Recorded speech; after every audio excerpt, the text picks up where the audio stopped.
जिसके स्वयं भगवान सहयोग दे, तो उसका भाई बहन हम सभी आपस में विश्व बंधुत्व की भावना से एक दो को सहयोग दे, आगे बढ़ते चले। यह योग की दूसरी शक्ति हम प्राप्त कर रहे हैं। अब साथ साथ हम आगे बढ़ेंगे। जीवन में आने वाली अनेक समस्याएं, अनेक चुनौतियां, उस समय जरूरत होती है हमें सामना करने की शक्ति की। सामना तो हर एक करता भी है अपने जीवन में, मगर कभी कभी ऐसा हताश हो जाता है, हार जाता है। और आज का मनुष्य देखो विचारों से कहीं न कहीं थोड़ा थकने के कारण समस्या में अब सुसाइड करने के अलावा मेरे सामने कोई राह नहीं, ऐसा दिल शिकस्त हो जाता है। अब इस चित्र में समझाया गया है, जन्म से मृत्यु तक तो समस्या आनी ही है। एक छोटा सा दीपक हमें सिखा रहा है, जब हवा का झोंका दूसरी ओर से आ रहा है, देखो तो ज्योति कैसी झुक गई है। और हवा का झोंका जाते समय हम देखते हैं कि शायद वो ज्योति बुझ गई है, परंतु दिए की बाती और ज्योति की ऊर्जा एक दो के साथ ऐसी मिली हुई है कि हवा का झोंका जाते ही वो ज्योति फिर से प्रज्वलित तो हो जाती है। क्या हम इंसान उस बाती और ज्योति से भी ज्यादा कमजोर है?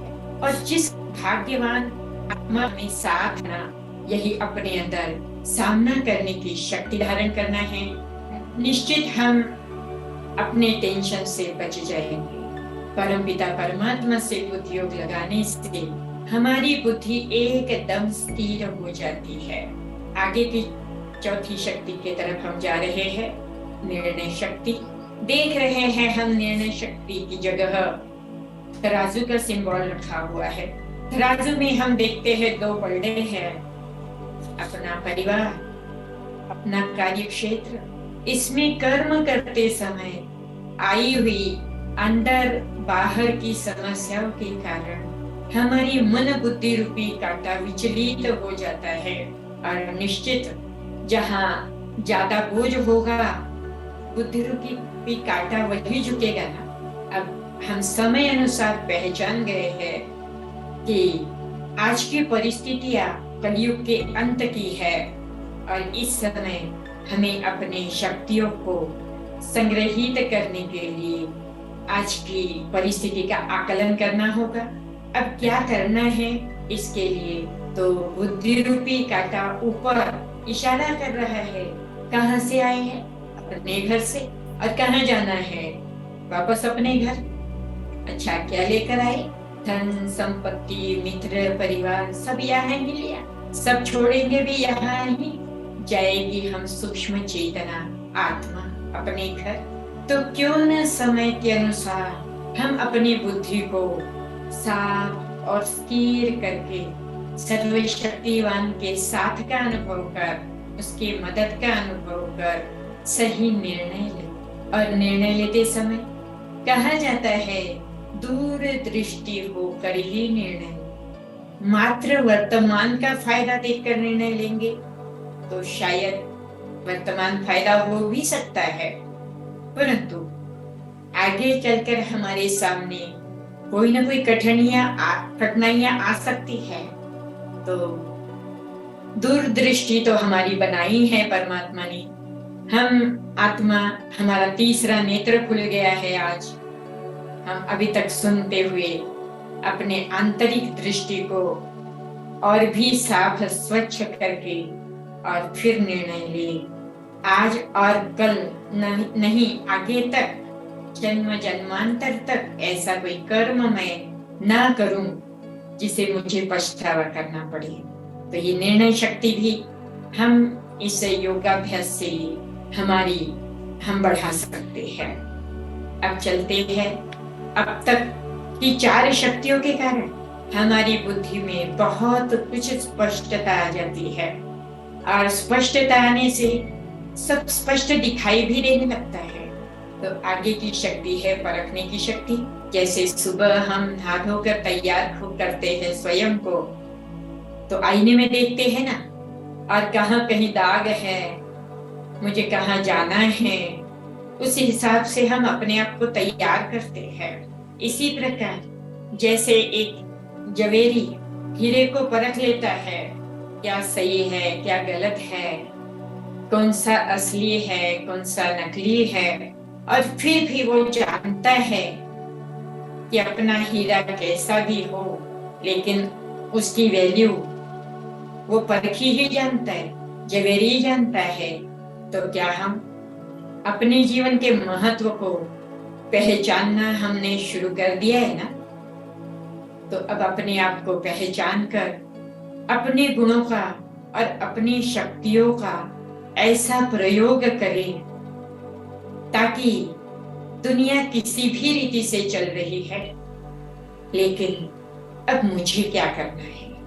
हमारे लिए बहुत अवसर परमात्मा ने सामने आज रखे हुए हैं। सभी चल रहे उसी दिशा में चलना, ये तो सभी करते हैं, लेकिन थोड़ा सा अलग दिशा में चले, स्वयं को सशक्त बनाए, तो अपने सफल जीवन का एक यही आधार बन जाए। कहा जाता है अपने आप को पहचानो, अपने महत्व को जानो, और अपने महत्व को पहचान अपने शक्तियों का, अपने समय का प्रयोग करें, और ये सारी शक्ति योगाभ्यास से हमारे अंदर आती जाएगी। अब आगे का है समाने की शक्ति का सुंदर चित्र। उसमें अनेक नदियां सागर में समाती जा रही है। हम देखते हैं गर्मियों में नदियां सूख जाती है, निश्चित सागर में पानी कम ही जाता होगा, लेकिन कभी सागर सूखा है क्या? इसी प्रकार बारिश के दिनों में पानी बहुत आता है, गंदा मैला कचरा लिया हुआ कहाँ जाता है? सारा सागर में तो समाता है। थोड़ा समय के लिए सागर का पानी थोड़ा मैला दिखाई देता है जरूर, लेकिन कुछ समय के बाद कहाँ वो पानी साफ स्वच्छ नजर आने लगता है। आया हुआ सारा कचरा गंदगी कहाँ फेंक देता है सागर, और एकदम स्वच्छ और स्थिर सागर। भले ही ऊपर में लहरें दिखाई देती है, लेकिन सागर की गहराइयों को कौन नहीं जानता। कहा भी जाता है सागर के ऊपर ऊपर तो लहरें है, शंख है, सीप है, लेकिन गहराई में जाओ तो मोती है। यही एक एडजस्ट करने की शक्ति इस योगाभ्यास से हम अपने अंदर अनुभव कर सकते हैं। परिस्थितियां तो बदलनी ही हैं। अब हम दिन प्रतिदिन देखते जा रहे हैं, कहाँ भूकंप, कहाँ अकाल, कहाँ बाढ़, कहाँ महंगाई, सब तरफ समस्या ही समस्या है। लेकिन ये समाने की शक्ति परमपिता परमात्मा के साथ से हम अपने में अनुभव कर सकते हैं। अब आगे चलते हैं सहन शक्ति की ओर। सहन शक्ति के लिए एक सुंदर मिसाल पेड़ दिखाया है आम का, और उस आम के पेड़ को एक बच्चा पत्थर मार रहा है। ये तो हम जानते हैं कि पेड़ पर फल होगा तो ही पत्थर मारेगा ना कोई। अगर पेड़ पर पत्थर ही नहीं, पेड़ पर फल ही नहीं, तो कोई उस फल को पाना चाहेगा क्या? है ही नहीं तो कहां से मिलेगा? बस यही अंतर्मुख होकर हमें अपने आप को देखना है। आत्मचिंतन, परमात्मा चिंतन करने से, परमात्मा से संबंध जोड़ने से हमारे में अनेक गुण आ गए हैं। शांति, शक्ति, प्रेम, ज्ञान, खुशी, आनंद, सुख, इतनी सारी शक्तियां जब हमारे अंदर गुण रूपी फल हमारे अंदर आ गए हैं, तो ये फल ही तो पाना चाहेगा ना सामने वाला। अगर कोई हमारे से कुछ चाह रहा है शायद उसकी जो एक्ट है, व्यवहार है, थोड़ा गलत हो सकता है, लेकिन उसे हमारे से कुछ चाहिए है। और वो समझकर अगर हम उसे उसके साथ गुणों के साथ व्यवहार करें, शक्तियों की अनुभूति कराए, प्राप्ति कराए, तो निश्चित हमारी सहन शक्ति को हम प्रदर्शित कर रहे हैं। आज नहीं तो कल सामने वाले को महसूस होगा कि मैंने कैसा भी व्यवहार किया तो भी इस व्यक्ति से मुझे अनेक प्राप्तियां हुई है। हमेशा इन्होंने मुझे प्यार ही दिया है, मेरी समस्या का समाधान ही मुझे इनसे मिला है। तो नेचुरल है, यह हमारी सहन शक्ति सबके सामने आएगी, तभी हमें सबके प्रति अंदर से प्यार पैदा होगा, सबके लिए क्षमा भाव, और आई हुई हर परिस्थिति पर जो है हम उससे बदला न लेकर के उस आत्मा को जो है माफ करते जाएंगे। तो ये सहन शक्ति भी हमारे अंदर समाती जाएगी और एक एक शक्ति हमारी शक्तियों को, आंतरिक शक्तियों को बढ़ाती जाएगी। हमारे समय का भी हम समय की बचत कर सकते हैं। अब चलते हैं 8वीं शक्ति की ओर, जो है समेटने की शक्ति।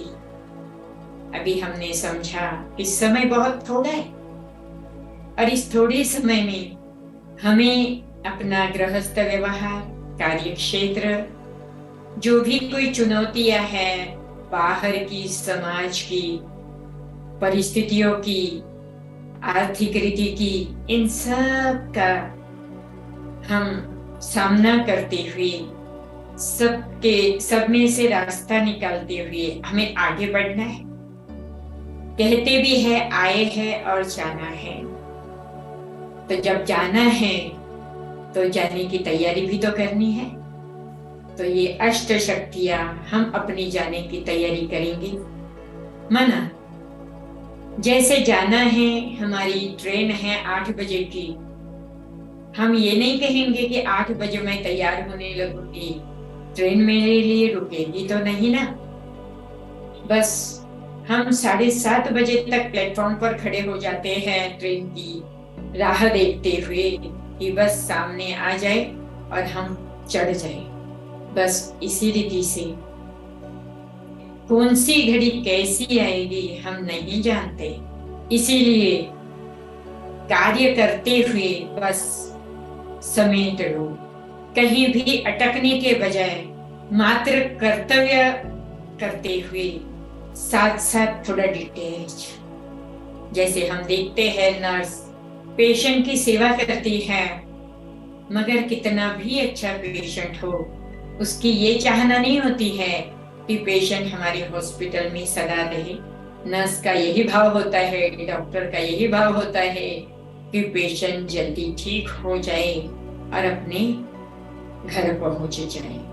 तो आने वाली परिस्थितियों को जब हम सकारात्मक रूप से देखकर निमित्त भाव से कर्तव्य करते हुए बस कर्तव्य किया, मानव विस्तार को फिर समेटकर कुछ सेकंड के लिए अपने मन बुद्धि को फिर उस परम पिता परमात्मा के सानिध्य में ले जाए। यह है समेटने की शक्ति। ऑफिस में कितने कार्य करते हुए थक जाता है इंसान, थोड़ा हाथ पांव खींच करके वो स्वयं को रिलैक्स करने की कोशिश करता है, कहीं कहीं सोचता है कुछ बाहर जाए, चाय पी करके आ जाए, थोड़ा फ्रेश हो जाए। ये भी जरूरत है कुछ बात समय अनुसार, परंतु अपने कार्य क्षेत्र में रहते हुए अपने आप को रिलैक्स करके मन बुद्धि को समेट करके उस सर्वशक्तिवान के सानिध्य का अनुभव करें। नेचुरल है, हमारे श्रेष्ठ विचारों का प्रवाह मेरे आसपास जो प्रवाहित होगा, जिसका अनुभव सबसे पहले तो मैं ही अनुभव करूंगी, क्योंकि कहा जाता है जैसा हम चिंतन करते औरों को तो वो पीछे पहुंचेगा, जैसा मैं बोलूंगी दूसरा तो वो पीछे सुनेगा, लेकिन उसका असर सबसे पहले मेरे पर होता है। क्योंकि सकारात्मक विचार करते हैं तो स्वयं में आनंद की अनुभूति होती है, सुख की अनुभूति होती है। और कहीं नकारात्मक विचार चाहे अपने प्रति चाहे औरों के प्रति आते हैं तो स्वयं को ही कमजोरी की महसूसता होती है। यह हमारे जीवन में हम आज तक अनुभव करते आए हैं। हम कोई अलग नहीं है संसार से।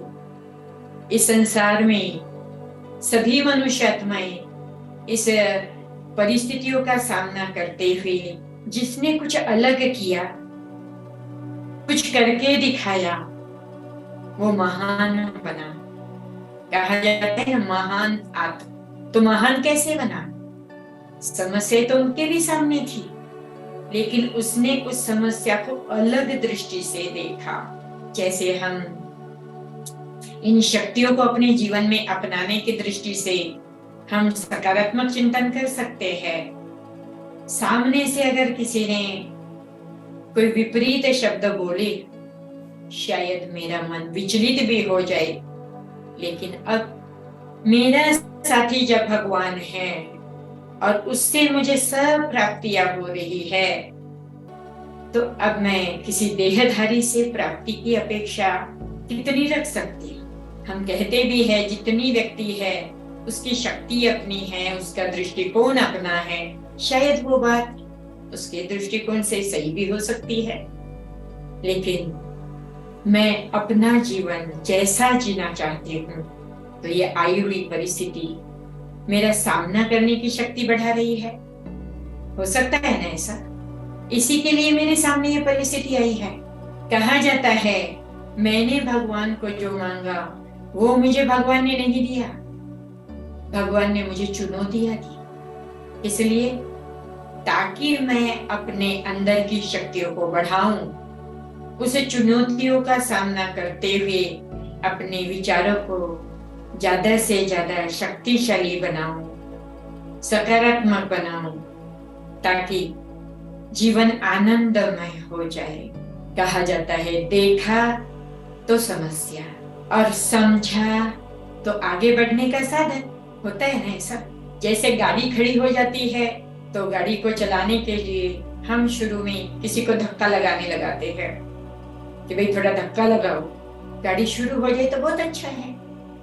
तो ऐसे ही जीवन की आई हुए उतार चढ़ाव, उथल पाथल हमारे जीवन में आने वाले धक्के हैं, हमारे टर्निंग पॉइंट है। और इस टर्निंग पॉइंट के रूप से अगर हम हर बात को देखते चले तो ये जीवन कितना न सुखमय बन जाए। स्वयं भगवान की संतान बनी हुई आत्मा कलयुग के परिवर्तन के काल में जिस आत्मा को स्वयं परमात्मा ने अपना बना लिया, तो ये अपनापन ही तो योग है। जैसे घर में अपने पिता होते हैं, कोई बुजुर्ग होते हैं, हम बाहर से आकर अपनी समस्या का हल निकालने के लिए उनके पास ही तो पहुंचते हैं ना। शायद अपने दोस्त मंडली हमें कोई समाधान देते भी है, फिर भी वेरीफाई करने हम कहाँ पहुंचते हैं? जिन पर हमारा पूरा विश्वास है। अब हम देखें जो निस्वार्थ रूप से हमारी जो है सेवा करने, हमें राह दिखाने स्वयं भगवान इस सृष्टि पर अवतरित तो हुआ है। हमने ही बुलाया है ना, आओ मुझ पतित को पावन बनाओ, मेरे हर समस्या का समाधान दे, मुझे साथ दो। तो सर्वशक्तिवान जब मुझे साथ देने आया है, तो भाई और बहनों अब ये जो अभ्यास, मन को दी हुई दिशा, इसी को ही गीता के अंदर राज योग कहा गया है। बस यही समस्या दिखाई है अर्जुन के जीवन में। उसने तो सबसे पहले तीर कमान रख दिया कि मैं युद्ध नहीं कर सकता, ये मेरे भाई, मेरे गुरुजन, मेरे संबंधी, इनके साथ युद्ध करके क्या मैं अपने जीवन में सुख पा सकूंगा? मुझे युद्ध नहीं करना है। कुछ हद तक बात सही थी, परंतु पूरा 18 अध्याय गीता का समझाते हुए भगवान ने उसे युद्ध के लिए तैयार किया। अब वो युद्ध कौन सा हो सकता है, हम समझ सकते हैं। पूरा अभ्यास अगर हम गीता का करते हैं तो पता चलता है कि दुर्योधन के लिए या भीष्म पितामह, द्रोणाचार्य आदि कृपाचार्य महान आत्माओं के लिए यह तीर चलाओ, ऐसा कभी भगवान ने बताया क्या? पूरा अध्याय में अभ्यास यही है, हे अर्जुन, तुम्हें मोह पैदा हुआ है, तुम्हारी बुद्धि विचलित है, ये सब मरे पड़े हैं, बस अब तुम्हें अपना कर्म योग करना है। ये मात्र कर्तव्य है, और ये कर्तव्य करते हुए स्वयं को स्थिर बुद्धि कर निर्णय ले। इसी के लिए तो अर्जुन को गीता का ज्ञान मिला ना। तो आज मैं भी हर एक समझे, मैं भी वो अर्जुन आत्मा, और मुझे ये राजयोग की जो गहराई समझ में आ चुकी है, इसी को ही कर्मयोग कहा है। कईयों को बहुत प्रश्न होते हैं कि ब्रह्मा कुमारी विद्यालय का अभ्यास करेंगे, राजयोग करेंगे तो ये घर बार छोड़ देंगे, वहीं जाकर के रहेंगे, अपने कर्तव्य से दूर हो जाएंगे, न स्वयं करेंगे न दूसरों को करने देंगे। कुछ भ्रम है। सत्य तो बात यह है, शायद आप परिवार में कभी अपनी कर्तव्य से बेमुख भी हो जाओ, वहां आपको कोई पूछने वाला नहीं था, लेकिन आज स्वयं परमपिता मेरा जैसा साथी है, मददगार है, मार्गदर्शक है, वैसा वो मेरा टीचर भी तो है ना। तो वो मुझे देख रहा है मैं सही कर रही हूं या गलत, क्योंकि हम जानते हैं गीता का सार ही है, जैसा कर्म करेगा इंसान वैसा फल देगा भगवान। और वैसे तो कहा है भगवान ने, न मैं किसी को अच्छा देता हूं न मैं किसी का बुरा करता हूं। हर एक अपना ही कर्म करते हैं और अपने ही कर्म का फल पाते हैं। मात्र इस कलयुग के अंत में उस परमात्मा को आकर के हमें सही राह दिखानी है। हम सबके बीच परमात्मा की उपस्थिति कितनी ना आनंददायी है। जो सर्वशक्तिवान, ये मात्र अष्ट शक्तियां है, ऐसे तो कितनी शक्तियों का स्रोत उसके ओर से हमारे पर आ रहा है। हम महसूस करते भी हैं, कोई अलग बात नहीं है, लेकिन उस दिशा में हमें अपने आप को देखना है, दृष्टिकोण बनाना है अपना, अपने आप को देखने का। शक्तिशाली दृष्टि से अपने को देखेंगे तो शायद शरीर कमजोर भी हो, परंतु आने वाली समस्या का सामना करने की अंदर शक्ति आ जाएगी। और इस शक्ति की महसूसता अभी 2 साल के अंतर्गत कोरोना के काल में हम सब ने अनुभव की है। भाई और बहनों, कोरोना काल में जिनका शरीर कमजोर था लेकिन मनोबल भरपूर था, सकारात्मक चिंतन था, वो शायद उसमें बच गए कोरोना ज्यादा होने के बाद भी। और अगर कोई का शरीर शक्तिशाली था, शायद कोरोना कम भी था, लेकिन मन हताश हो चुका था नकारात्मक विचारों के कारण, उनकी आंतरिक शक्तियां कम होती गई और वो अपने आप का नुकसान कर बैठे, शायद किसी को शरीर भी त्यागना पड़ा। तो निश्चित अब हम ये अनुभव कर चुके हैं कि आंतरिक शक्ति हम कहीं भी बाजार से खरीद नहीं सकते। आंतरिक शक्ति का विकास यही व्यक्तिमत्व विकास है, यही राजयोग है। इसी को ही गीता में कर्म योग भी कहा है, क्योंकि कर्म करते हुए हमें योगाभ्यास की जरूरत है। कहाँ मैं अकेले में बैठी हूँ, कोई कर्तव्य छोड़कर एकांत में बैठा कि औरों के बीच जाकर मैं डिस्टर्ब हो जाता हूँ, मैं सब छोड़ देता हूँ, क्या वो बुद्धि से स्थिर हो सकता है? शायद कोई परिस्थिति सामने ना आए, मन के विपरीत विचार से तो उसको लड़ना ही पड़ेगा ना, क्योंकि मन के विचार सकारात्मक और नकारात्मक। जो संघर्ष अपने अंदर का है, दुराचार और सदाचार, इसी को हम इस राजयोग के अभ्यास से समझ करके अब हमारे सद्विचारों को सही दिशा दे, अपने समय का सदुपयोग करें और इस राजयोग के अभ्यास से, अनुभव से स्वयं को सशक्त बनाए।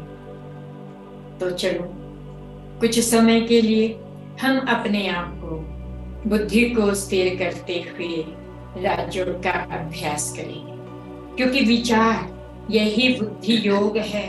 विचारों को कहाँ ले जाना, किस पर स्थिर करना, जिस दृष्टि से देखेंगे वही शक्ति की महसूसता हम अपने अंदर करेंगे। तो चलो राजयोग का अभ्यास करने के लिए कमर सीधी, मन बुद्धि स्थिर करते हुए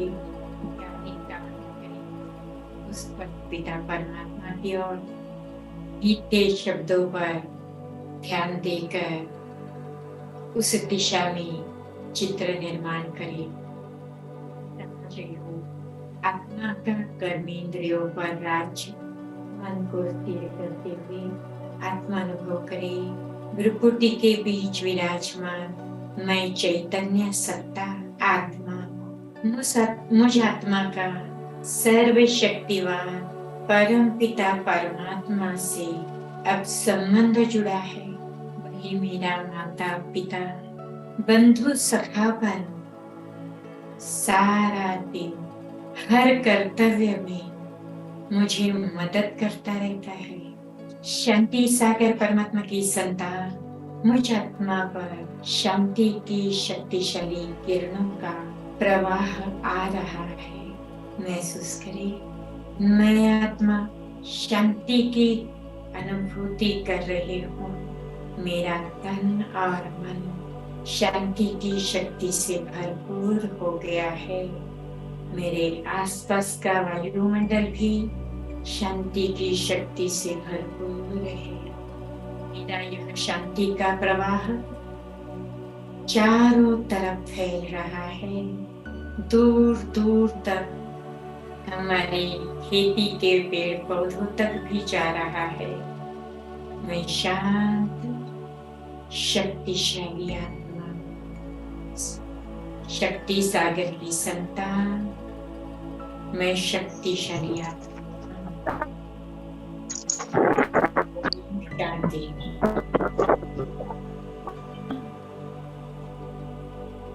किसी को कुछ पूछना है? यह योगाभ्यास हम दिनचर्या में बीच बीच में अभ्यास में लाए और एक एक शक्ति को जीवन में महसूस करें। अब हम कल सुनेंगे 30 राजयोग के अभ्यास से हमको अपने जीवन में उसको किस प्रकार अप्लाई करना है, क्योंकि कुछ भी हम सीखते हैं तो मात्र कुछ डिग्री के लिए नहीं, उसे हमें अपना करके हमें उसके फायदे लेने हैं, उससे हमें कुछ न कुछ प्राप्ति होनी है। और यह राजयोग की प्राप्तियां तो इतनी अथाह है जिससे कि हम अपने कर्मेंद्रियों को महसूस करेंगे कि मैं आत्मा राजा हूं और कर्मेंद्रियों द्वारा जब चाहे जैसा चाहे कर्तव्य कर सकती हूं